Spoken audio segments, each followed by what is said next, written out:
Innovation இருந்தால் மட்டும்தான் நம்ம காம்படிட்டர்ஸ்ல இருந்து நம்ம வந்து ஃபர்ஸ்ட் லெவலில் எப்பவுமே இருக்க முடியும். Next problem solving. இன்னோவேஷன் வந்து நம்மளோட இன்னோவேஷன் வந்து எதை பேஸ் பண்ணியிருக்கோம்? Problem solving. ஒரு ப்ராப்ளமை சால்வ் பண்ணுறதுக்கு மோஸ்ட்டாக இன்னோவேஷன் வந்து நம்ம ப்ராப்ளமை வந்து எப்படி சால்வ் பண்ணலாங்கிறது கண்டுபிடிக்கிறது தான். எக்ஸாம்பிள் வந்து நான் சொல்லணும் அப்படின்னா ரெட்பஸ் ஆப் கேள்விப்பட்டிருப்பீங்கல்ல. அது எதுக்காக இன்வைட் பண்ணாங்கன்னா, ரெட்பஸ் வந்து அவரோட ஓன் ப்ராப்ளமை சால்வ் பண்ணணுங்கிறதுக்காக அவரோட இன்னோவேஷனை யூஸ் பண்ணி கிரியேட் பண்ணது தான் அந்த ரெட்பஸ் ஆப்.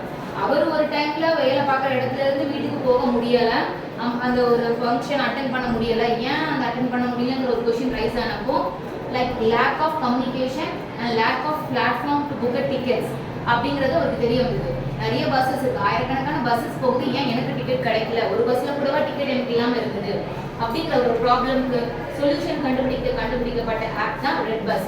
எல்லா பஸ் விற்கிற பிளாட்ஃபார்ம்ஸையும் ஒரே இடத்துக்கு கொண்டு வந்து எல்லா வெண்டர்ஸையும் ஒரே இடத்துல மீட் பண்ண வச்சு யார் யாருக்கு என்ன மாதிரி ப்ரைஸ் ரேஞ்சஸ்ல வேணுமோ அப்படின்னு அவர் இப்படி இருந்தால் என்ன இருக்கலாம் அப்படின்னு கண்டுபிடிக்கப்பட்ட ஸ்டார்ட் அப் தான் வந்து ரெட் பஸ். இப்போ இட் இஸ்